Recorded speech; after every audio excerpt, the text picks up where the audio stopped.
Oscar Bevis for the Stomping Ground, powered by Wow Hydrate and available on DAZN. Good afternoon, Frank. How are we? It's 1 o'clock in the morning, son. You're the last one. I've been here all this time. What's going on? I'm good, mate. I'm good. I've had to wait my time to speak to you. I will say, this is the first time I've been to one of your media lunches, so thank you for having me. You know how to pick a restaurant? Yeah, I'm glad you're here. I mean, we kept you last because you're doing the washing up. We can't pay the bill. There's about 16 people on that table, so I hope not. I will say, you also look at home surrounded by some lovely bottles of wine. Yeah, I'm a complete drunkard. Do you need to be in the sport of boxing at times? Essential to drink. What have you been up to in this lovely weather? Anything stand out, enjoying your time? I've been, what have I been doing in the lovely weather? Sweating like everybody else. Sweating and enjoying it, but it's a little bit too hot if it cools down a bit. But typical British, you know, when it's peeing down the rain, we moan. Sun comes out, it's too hot. We're never happy. Yeah, we're never happy, are we? Lovely weather for a stadium show, though. Yep. Just a couple of weeks out now from Usyk versus Dubois. I mean, probably a bit of a simple and stupid question. I bet the excitement's just kind of ticking inside you right now. Well, it is. We're up to 83,000 tickets now we've sold, so the atmosphere is going to be unbelievable.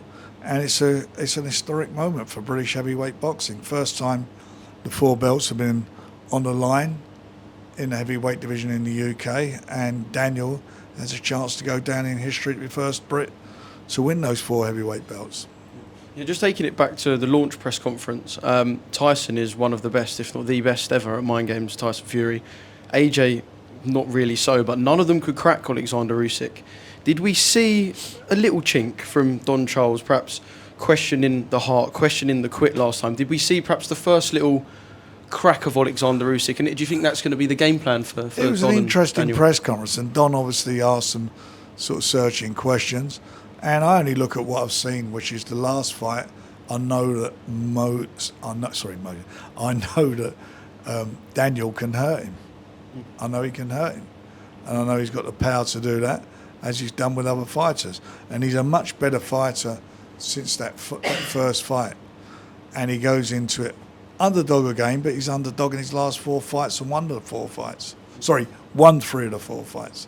Does it do Daniel a bit of an injustice to say that he has to knock Usyk out? Because there is boxing ability behind that people power. talk about like he can't box. I mean, he boxed well against Big Babe, boxed well, and he knocked him out in the last round, showed how dangerous he is, but he boxed well against him. He boxed well, he boxed extraordinarily well against AJ. He'd done a better job with AJ than Usyk did on 2 fights. Just in terms of the growth of Usyk, I was thinking about this when you were talking about some of the fighters obviously you've had in the past, and it's a brilliant list. But do you think you could look back in perhaps, and obviously we don't know what's going to happen, 8, 9, 10 years, and could Daniel Dubois be your best ever, should we say, export of, Could be, putting in the time, putting in the work? We identified him as being somebody we wanted to sign and work with 9 years ago, and we've done that. And as I keep saying, couple of bumps in the road, but he's come through, and that could be the case. You may be right about that, Oscar. Yeah. I like that story from Mike that you actually kind of, don't want to say pitched Daniel to I Dana White. I forgot all about it. So you said to Dana White, was it around his debut time? This is going to be the guy. Yeah, I remember that now. It's only reminded me. I forgot all about that. Yeah. Do you remember what Dana said at the time? Now you kind of can I recall can't that? remember. Or? I don't remember that. I'm a senior citizen, so a bit difficult to remember all this stuff. No, we sat there and we talked about fighters, and he's a big Mike Tyson fan, and Mike Tyson, that is, fought for us, and that he came over for that fight, and we was talking about it. Do you think if Daniel beats Oleksandr Usyk, he deserves Sports Personality of the Year? I heard up there 100%, because he creates history. It's never happened before. And you look at the live gate that's come out for him. It's bigger than any football event. The gate's bigger than any football event, bigger than any athletics meeting, bigger than any of that stuff. It's a fact. Did you expect it to sell as well as it had by this point? I fancied it to do well, because the last one, and he's the first guy to fight back-to-back at Wembley, because of the fight that he had with AJ, where he beat the nation's favourite and done it in such spectacular style, and they've come back out again for him. Yeah. Just going back to the sports personality thing, and I'm a massive boxing fan, so I would always say that if Daniel was to go and knock Usyk out, you should give him it on a gold plate. But we had the same with Tyson Fury, twice nominated for sports personality. I thought both times Tyson Fury should have been sports personality. But is it just something with boxing and the mainstream that it seemed that perhaps wasn't right at that time? It does something. It's not even that. I mean, I don't know what the voting process is like. There's been a lot. I remember years ago when Frank Bruno, in his fourth attempt with me, won the world title, and I think it was Jonathan Edwards, was he a long jumper or the whatever it was. That I've not been disrespectful. He won it, and for the life of me, and I'm not taking away any of his achievements of winning. I think he won a medal in the Olympics, but how that compared with winning, a world title, I don't know. But anyway, that's not it's a democratic vote, and people have got their favourites and who they want to vote for. Yeah. Let's hope Daniel can pick up the belts and sports personality in the next couple of months. Win the fight first. Got to win the fight. Win the fight and then win sports personality. That'd be a bit of a cherry on the cake. Moses Itauma versus Dillian Whyte. It's interesting to hear people talk about Moses because obviously we've got our view drivers. Daniel now is a view driver. Tyson, Anthony Joshua. Moses Itauma, the interest, the numbers. He's driving views like someone who is already a world heavyweight champion. Exciting, but could I say a scary thought as well? 20 years old, so much time left, yet so much has been done and said already. Well, he's done brilliantly. I mean, he's done everything that's been asked of him, both as an amateur and as a pro. As a young amateur, as winning the European Junior Championships, knocking everybody out, winning the World Championships, putting everybody on the floor, and the ones that he did knock out, but everybody tasted the canvas. He's a unbelievable talent. 12-0 in a tough fight, very, very tough fight against a campaigner who comes to fight and who's given a lot of these heavyweights, and some of them are in number one positions now, tough fights and beating them.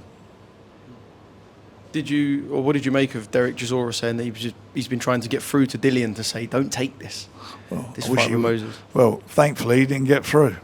So the fight's on, and it's a fight we all want to see because this is a defining fight for both of them. It's a defining fight for Moses. Let's see what he's all about. Is he in with somebody who can take him to the latter rounds and somebody who can test his chin?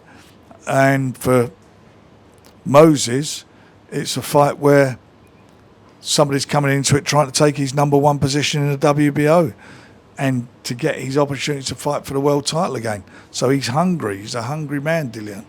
A very hungry man. Talking to Derek Chisora, is that Chisora-Parker trilogy the front runner? Is that the fight do you think to make next for Derek? Derek and Joseph Parker? No, at the moment we're with Derek looking, and we'll be meeting with him again to talk about what he's going to do for his 50th fight. He's got in his head at the moment that he wants to fight for the world title, and he's willing to wait his turn with the governing bodies before he gets his shot after the fight on the 19th of July. Yeah. Just talking about one of your other many heavyweights, Fabio Wardley. I'm sure you're aware of what Cole Froch has said about Anthony Joshua. I don't want to talk specifically about that. But what's he said? He said he thinks Anthony should retire and that he's finished. But more specifically, in terms of Fabio, he said he would be petrified to be hit by Fabio Wardley. Well, I'm sure anyone would. He's a big whacker, and for once him and I agree on something. He's telling AJ to retire, yet I'm here he's talking about coming back. Do you want to see Cole return? No. Okay. I don't like old guys coming back. That's his choice. It's his life, it's his living, it's his health, that's his choice.